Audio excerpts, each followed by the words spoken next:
네, 글로벌 금융시장의 이슈들 짚어보겠습니다. 대한금융경제연구소 정명수 부소장 전화 연결돼 있습니다. 안녕하세요. 안녕하십니까? 네, 부소장님 안녕하십니까? 자, 키프로스 사태부터 좀 여쭤보겠는데요. 이제 좀 초읽기에 들어갔거든요. 지금 새벽 2시부터 유로존 재무장관 회의도 열리고 있는데 어떻게 주말 사이에 유럽연합 측과는 좀 논의가 좀 진전이 있었는지 모르겠습니다. 네, 일단 키프로스가 예금 계좌에서 돈을 떼어내서 공적 자금으로 활용하는 카드를 다시 꺼내기는 했습니다. 대상 예금은 10만 유로 이상인데요. 민간은행 한 곳을 청산해서 한 35억 유로 정도의 공적 자금을 마련하겠다는 수정안도 함께 제시됐습니다. 이 안을 가지고 주말 내내 협상을 벌였는데요. 유럽연합 측은 민간은행 한 곳을 더 청산하라고 압박을 하고 있고요. 키프로스 정부단은 이에 대해서 저항하고 있는 것으로 보입니다. 독일이 강경한 입장을 바꾸지 않고 있어서 협상은 난항을 겪고 있는 모습입니다. 키프로스 사태는 유럽은행의 긴급 유동성 지원이 월요일까지만 제공되기 때문에 그 이전에 협상안이 마무리되어야 합니다.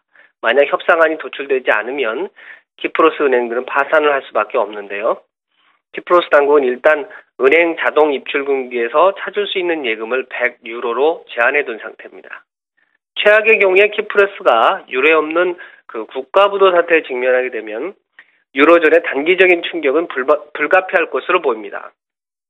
그러나 키프로스가 유로존 경제에서 차지하는 비중이 0.2%에 불과하기 때문에 유럽 중앙은행 등이 사태 확산을 충분히 막을 수 있을 것이라는 분석도 있습니다. 사실 금융시장에서는 지난주 있었던 스페인 국채 발행이 순조롭게 이루어져서 다른 위기 국가로 파문이 확산되지 않을 것이라는 기대가 어느 정도 퍼져 있는 상태입니다. 네. 이 유럽이 키프로스 사태로 어수선한 가운데 이 벤버네키 연준위 의장의 행보가 다시 또 주목을 받고 있는데요.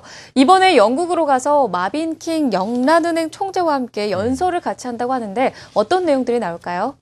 네, 버냉키 의장은 월요일 런던을 방문할 예정인데요. 영란은행의 머빈킹 총재와 함께 런던 경제대학에서 열리는 패널 토론에 참석하는 등 연설 일정이 잡혀 있습니다.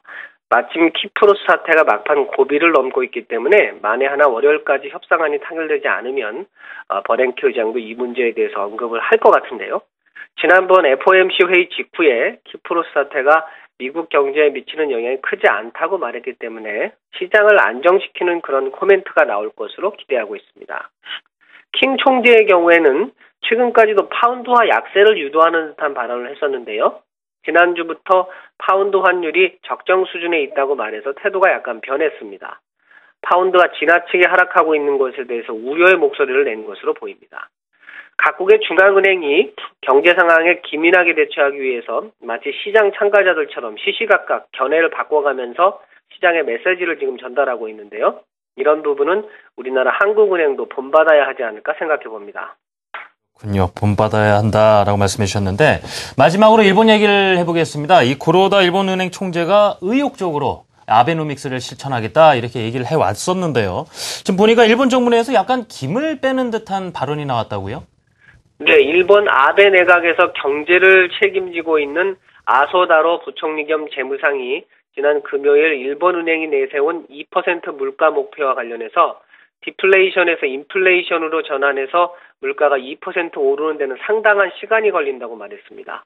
일본은행은 2% 물가를 2년 내에 달성하겠다고 선언한 바 있기 때문에 아소다로 총리의 발언이 다소 의아스러운데요.